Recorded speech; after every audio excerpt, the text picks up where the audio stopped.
Hey, and welcome back to another video from my eBay parts or repair playlist, the playlist of videos where I go on eBay, OfferUp, Mercari, and Facebook Marketplace and purchase broken electronic items and try and fix them here on camera.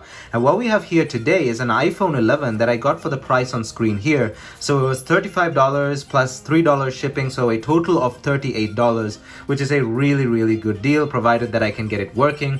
It was listed as broken, but when I asked the seller, she said it fell in the pool, so it's water damaged and doesn't turn on. So we will try and fix this thing here today. Apart from it falling in the pool, it looks in immaculate shape as well. Well, not immaculate, it's got some scratches, but for an iPhone 11 at that age, it's in really good shape. So this is trying to fix a water damaged iPhone 11 here in 2022.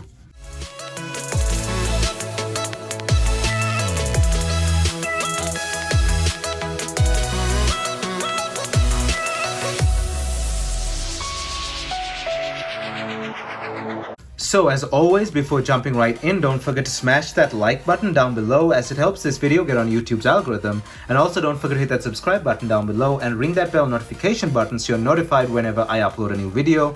Also, if you have any comments or questions regarding this video, don't forget to leave them down in the comment section below. We can start a discussion or I can answer your questions. My social media is also linked down in the description below, which includes Instagram, Discord, and Twitter. And now let's jump right into this repair video. So this phone also, as you can see, came in a box, and I say a box, not its box, because this is an iPhone XR box. As you can see here, it says iPhone XR Black 64 gigs. This is an iPhone 11, so this was probably her replacement phone or her older phone, I don't know.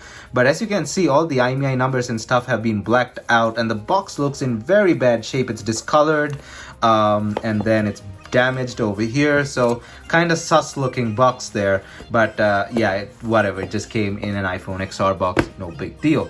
So let us now take this thing apart. Of course I didn't plug it in and try to force it to turn on. That's the worst thing you can do to a water damaged device. First of all, you take it apart and you clean it with rubbing alcohol, then you try and turn it on.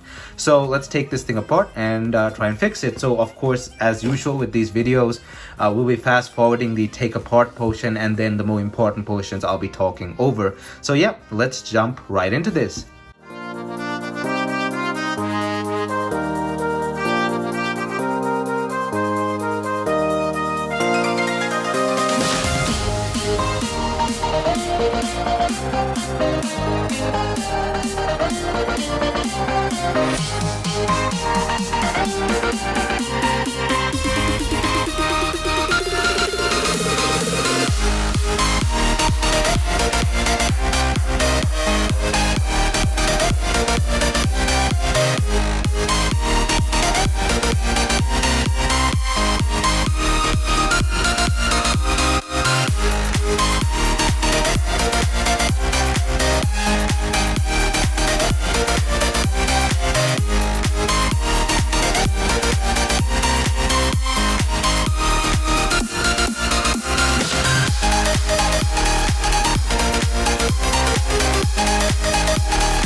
All right, so I've taken the phone apart as far as I want to go, and this is the situation. So initially you must have seen that I was struggling a bit trying to take the display out. That's because this screw is stripped, and I had to do the method where you take a blade and you basically jump the kind of slotting section here up here where it slots in, jump that out and then work it downwards and kind of pull it upwards so that it passes the screw. As you can see there, you can take it out that way.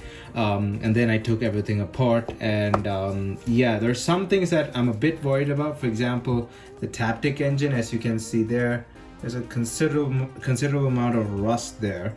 The motherboard looks almost perfect. I cannot find any rust or anything on there.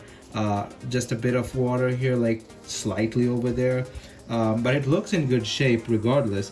So that's a good sign. Everything else, the cameras, the Face ID sensors, everything looks, I guess, okay.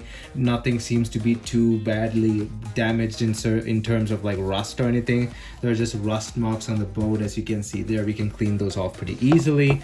So let's go ahead and start cleaning this thing, and then we'll go from there. We'll put it back together sort of partially, and then we'll try and plug it in and power it on. You should never plug in a water damaged phone and force it to power on, because that'll just make everything worse. So let's get to cleaning.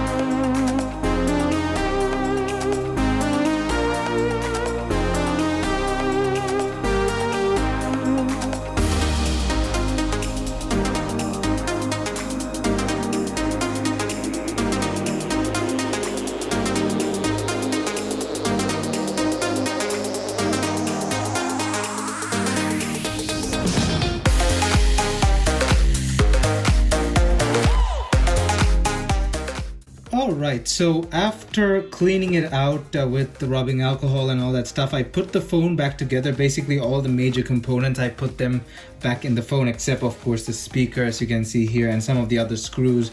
The camera lens also fell out, so I have to put that back in, and I've not put any of the screws, well, some screws, and like this, we're just gonna try and power the thing on. Basically, as you can see there, everything is in there, every major component. Honestly, it doesn't really need the cameras and stuff. All it really needs to power on is the display, the motherboard, and the battery. That's all it needs. But just to be sure, I plugged everything in, as you can see there.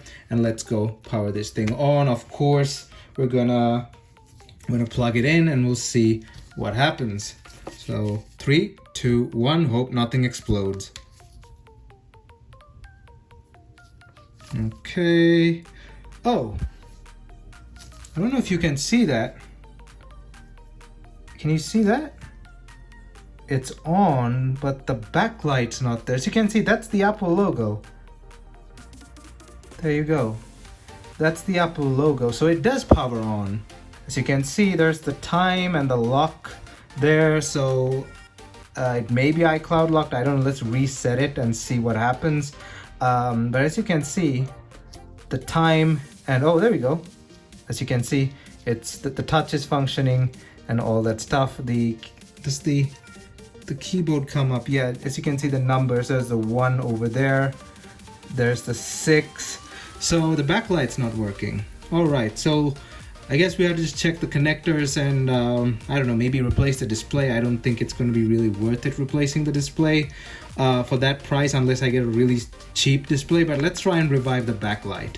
Right, so basically I went ahead and restored this thing in recovery mode using my Mac, and just basically to see if it's iCloud locked or not, because I don't want to waste time trying to fix the backlight issue on an iCloud locked iPhone. But as you can see, it's asking me to set up a new Apple ID or put in a new Apple ID, because I passed the setup screen for the passcode and the Face ID and all that stuff. So that basically means this thing is not iCloud locked. As you can see, it's asking put a new Apple ID, so it's not activation locked, it's aka not iCloud locked, so that's a good thing. So now we can go ahead and proceed with this repair. However, something else I noticed is that this thing doesn't want to stay on for too long on this screen unless I move it around like that. But as you can see, the display is in good shape. I cannot find dead pixels or anything. It's just the backlight is gone, but it doesn't want to stay on for too long on this screen. It connects to Wi-Fi, so that's a good thing. The Wi-Fi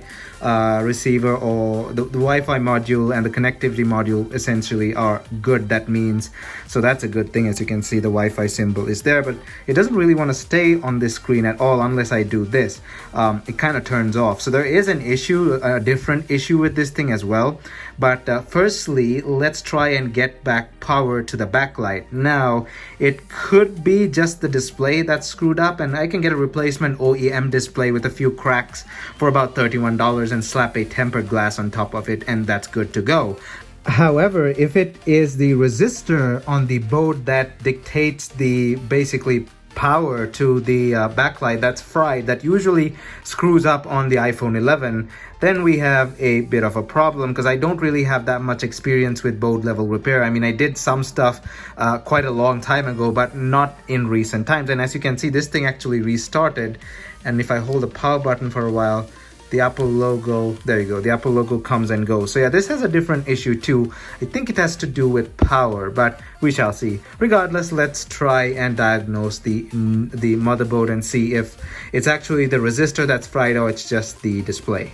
Alright, so it's actually been about a bit over a week since the previous part of this video, and that is because I was waiting for a replacement display. As you can see here, I got another display. Now the reason I got another display is before trying to take apart the board, which is really complicated, and getting this heat shield off and getting to the resistor that controls the display backlight, I thought I'll get a partially damaged this display was like $21. It has a crack here at the bottom, as you can see, but the display, the LCD, all of it's fine, and it's an original, and it's tested working. So we're going to test it out to see if it's actually the resistor or whether the display itself is actually shot. So let's leave that to a side.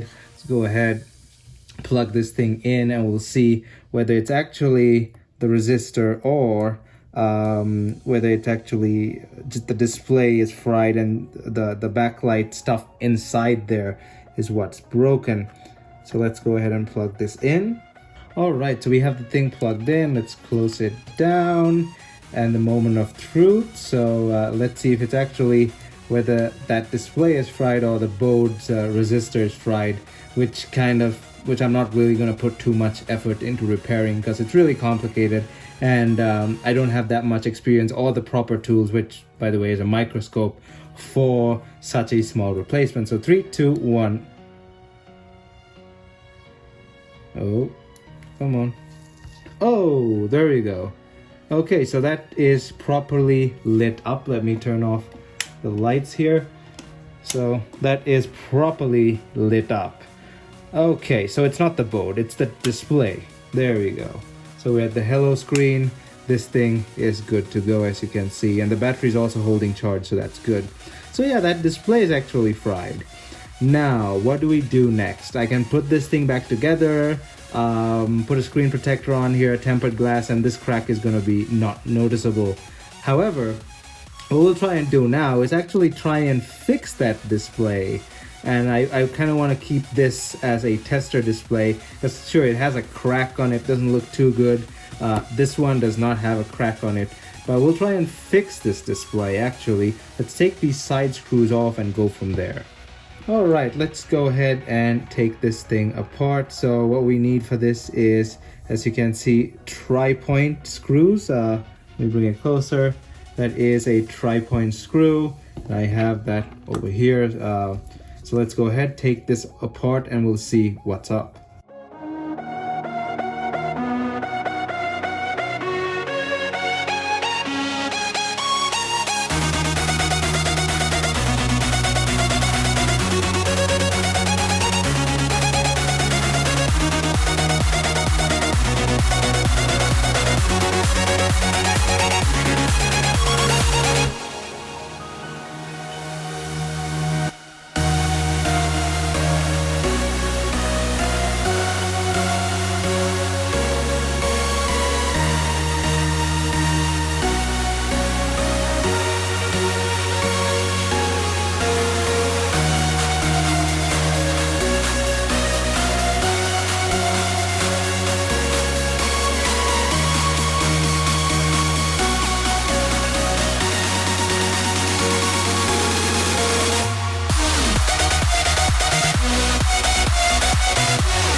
Alright, so I let it cool down a bit and I've plugged it again, as you can see, and let's power it on and see if that did anything. I don't have too much hope for this, but let's see. Nope, still, of course the Apple logo does come on, if you can lightly see there, but we're still not getting any backlight, so I'll keep trying.